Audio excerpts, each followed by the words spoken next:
Since last fall, I've been experiencing something that affects many creatives, an artistic block that resulted in a major lack of motivation to get out and create images. The landscapes around me felt too familiar, and I just couldn't get excited when the forecast called for a dramatic sunrise or sunset or promised a clear night full of stars. So I decided I needed a reset. I started going out on hikes just to be outside without any intention of creating images, just to enjoy being in nature. I always had my camera just in case inspiration struck me, but it rarely left my bag. I visited places I had never been to because they didn't have the kind of scenery that lends itself to epic landscape images. I tried to get myself outside every day, and before I knew it, I was starting to notice things again. The tap tap tap of a woodpecker searching for food.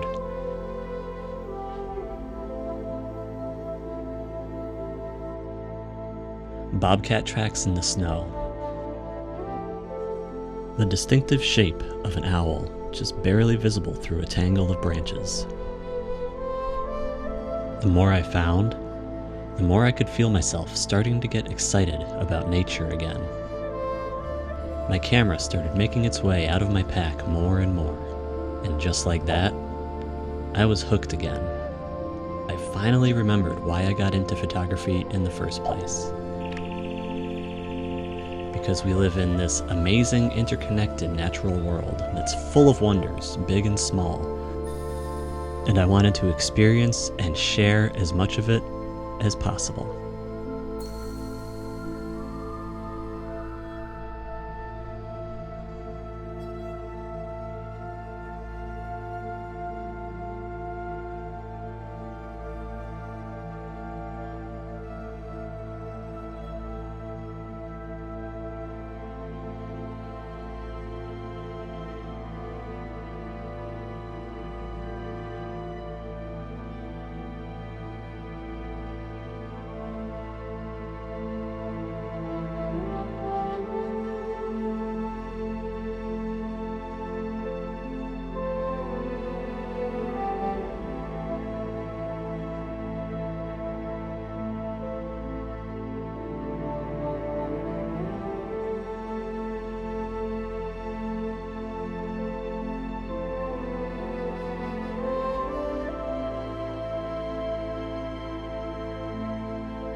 Hello everybody, and welcome back. It feels so good to be out in the woods again, especially because today is a beautiful, moody spring day. We just had a bunch of rain the past few days, so everything is nice and crisp and fresh. All the flowers are starting to come out. We have the star flowers, the Canada mayflowers, the blue bead lilies and trilliums. It's really just an amazing time to be out in the woods and walking around and seeing all these fresh spring greens. And most importantly, the birds are back and they're calling. So there's a lot of things to be happy about right now. Except the mosquitoes. So like I mentioned in the beginning, it was a really long winter in terms of lack of motivation and inspiration to get out and shoot. But I am happy to report that is no longer the case. I had a few things that I happened and got to see over the winter that really kind of reignited that creativity and got me excited about being out and taking pictures and doing photography again. So I will go into those and show you some clips and pictures from those experiences.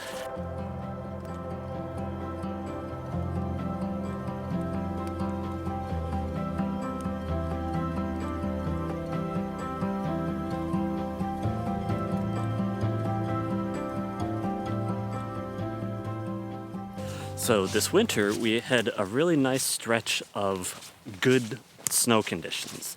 The past few years there's been a lot of freeze-thaw cycles that have turned the snow into sort of a nasty, crusty mess. But this year we had about a month of just always below freezing temperatures, and that just allowed the snow to stay really nice and pristine and fluffy and all that.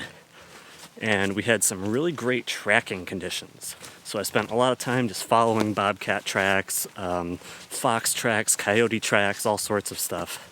But the coolest experience was when I found some river otter tracks. So I had found a den a few years before, and this year decided to go back and check them out, see if anything was happening in that area. And sure enough, when I got there, lots of fresh tracks around. So I set up my camera in a nice little hidden spot and just waited for a while, and sure enough, after a little bit, a river otter popped out of the ocean, started to roll around in the snow, and looking like it was just generally having a really good time. So check out some of that footage.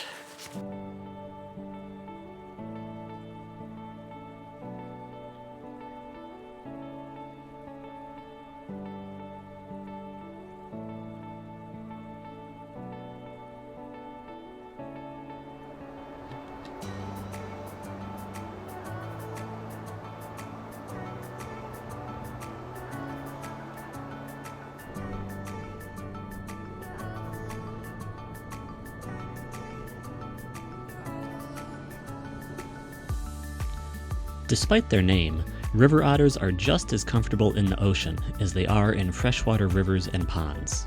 Their webbed feet, long flattened tail, and extremely flexible bodies make them incredibly agile swimmers, though their short legs are clearly less than ideal for climbing around on rocks.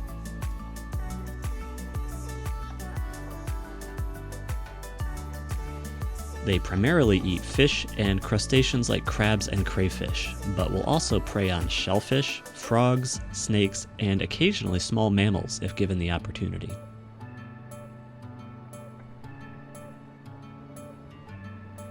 Otters' eyes are very well adapted to seeing underwater, which unfortunately makes them very nearsighted out of water.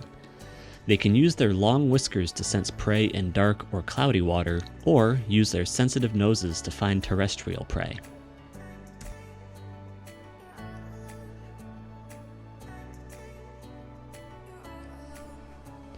Though river otters aren't aggressively territorial, they spend a lot of time marking their territories by urinating, defecating, scratching, or rubbing their scent glands on rocks or trees. This otter may be leaving some scent on the snow, but is also using the snow to clean his coat and maintain the waterproofness and insulation that is vital for his survival in the cold waters of coastal Maine.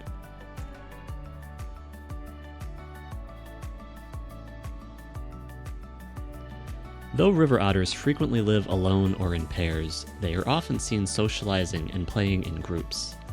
The young will stay with the mother throughout the summer and fall, occasionally joined by the male. By the time a new litter is ready to be born the following year, the young will have gone off to find their own territories.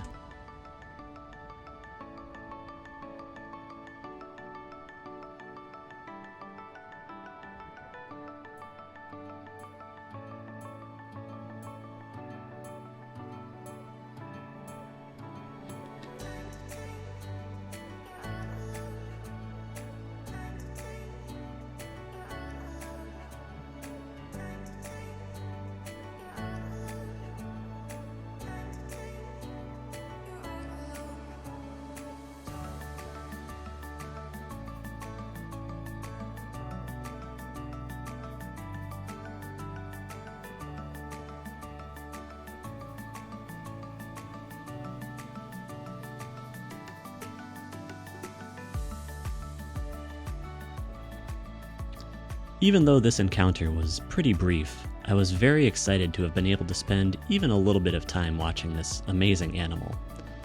It was also very reassuring to see that even something as graceful as an otter can still have moments of clumsiness.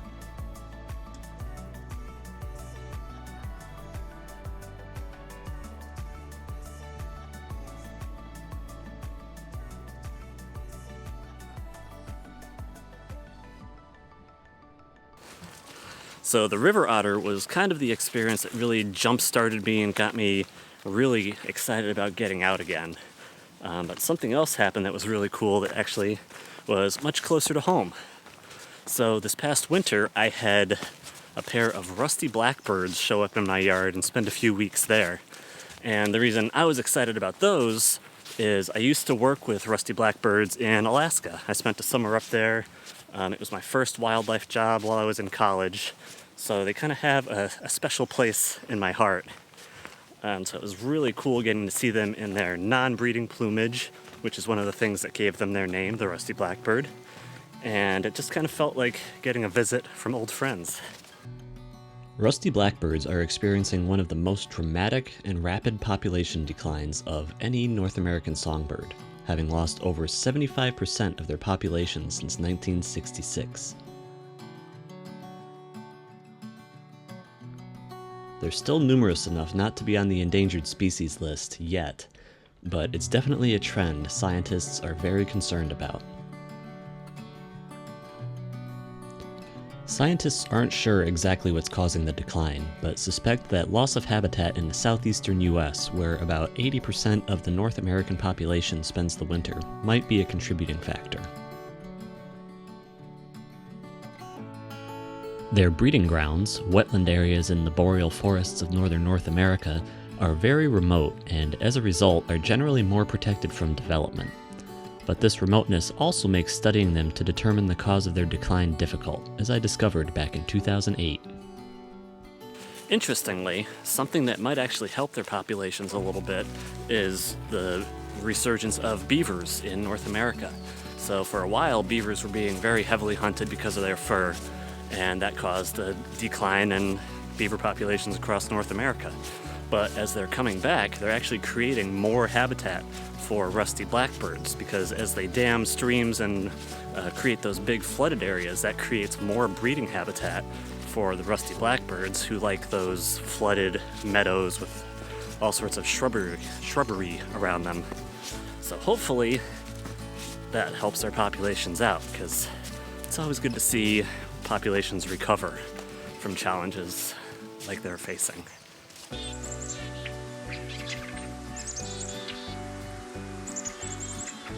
Their call is often described as being similar to the sound of rusty hinges, or for those of us with a few more experience points in this game we call life, the fast forwarding of a cassette tape.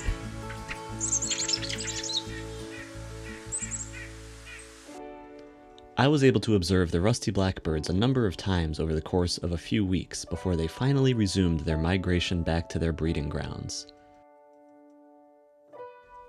Each encounter made me simultaneously happy and sad as I thought back to my time in Alaska and remembered how much I experienced and learned there, but also thought about the threats and challenges that these birds, as well as billions of others, face as a result of human activities. It will be an uphill battle, but if we try to find new and creative ways to coexist with wildlife, maybe birds like the rusty blackbird will live to become another conservation success story to be enjoyed by generations to come.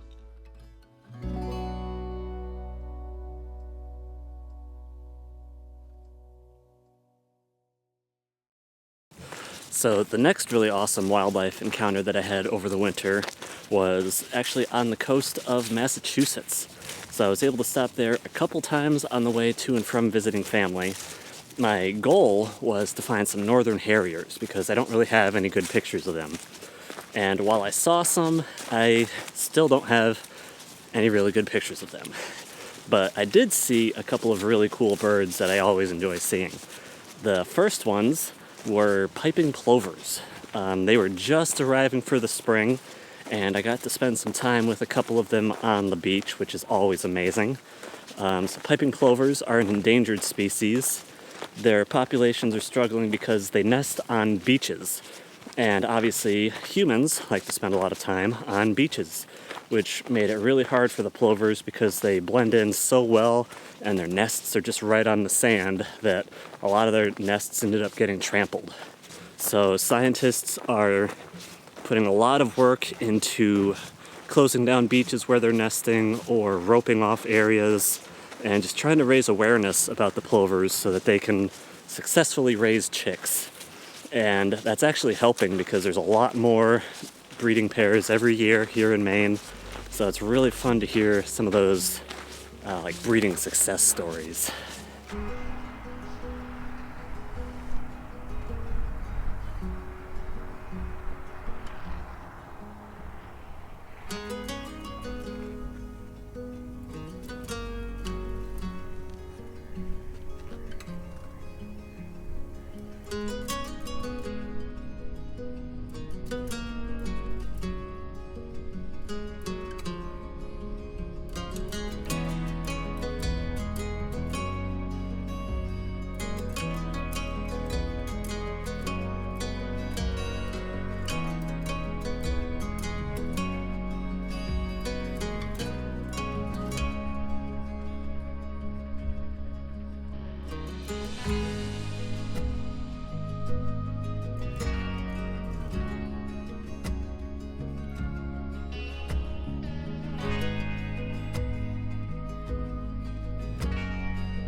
But the highlight of those trips was totally unexpected.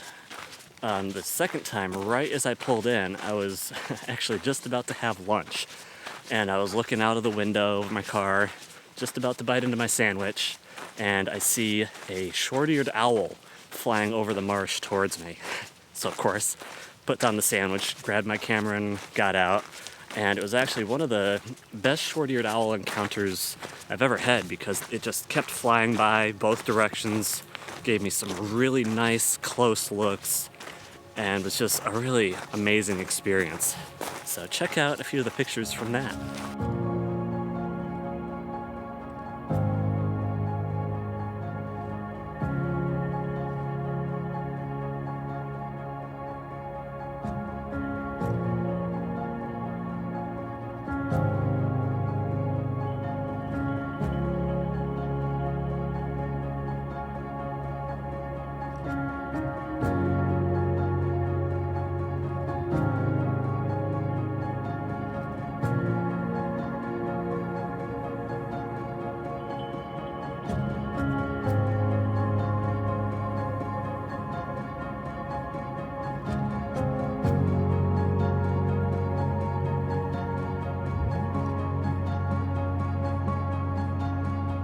So short-eared owls, just like the harriers, breed and hunt in wide open grasslands and marshy areas.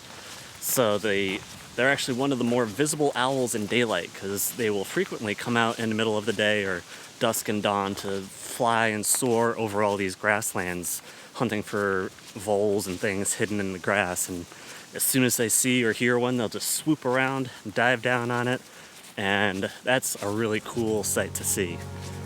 So yeah, I was super excited to see that and pretty happy with the pictures that I got.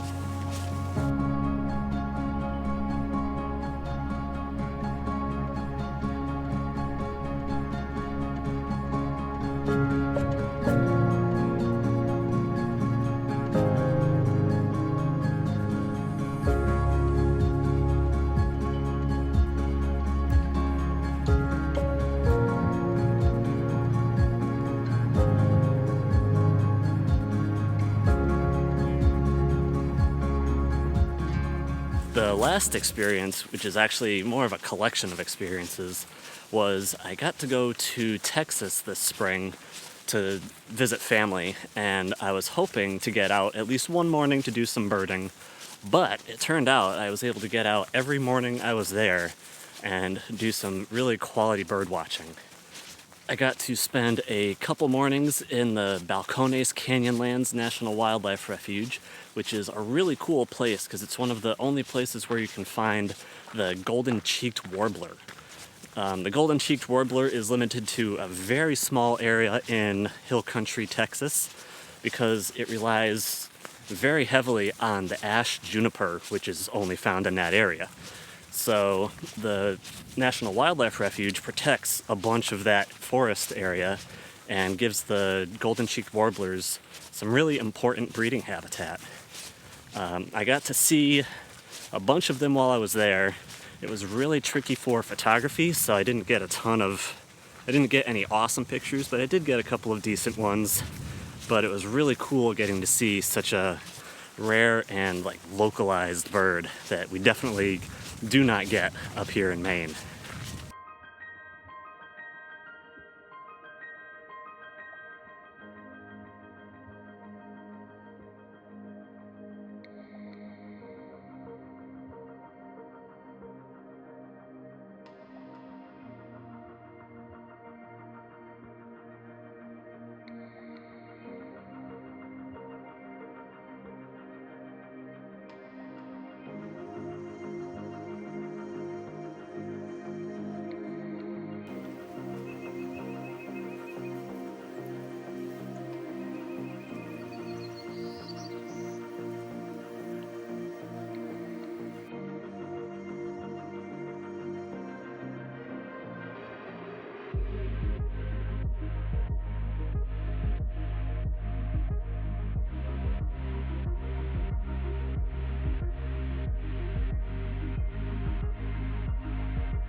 So by far the most productive mornings I had were when I got to go and visit some land owned by my in-laws.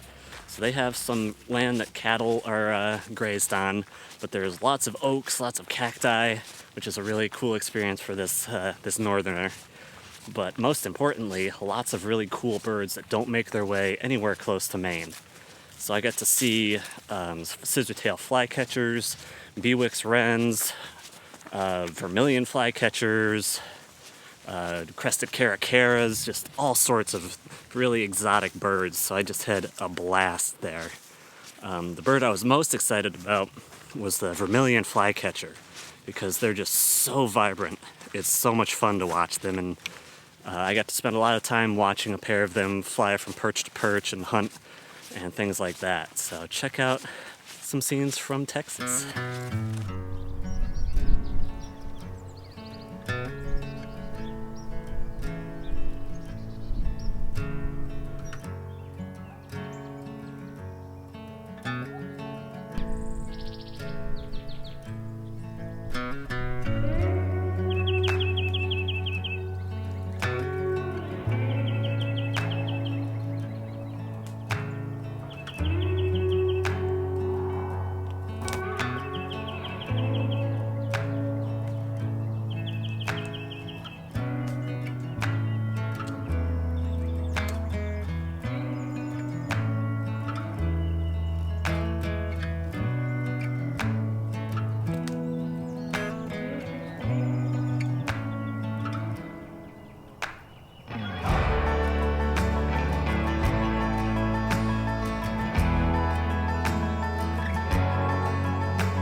Well, that is gonna be it for this video.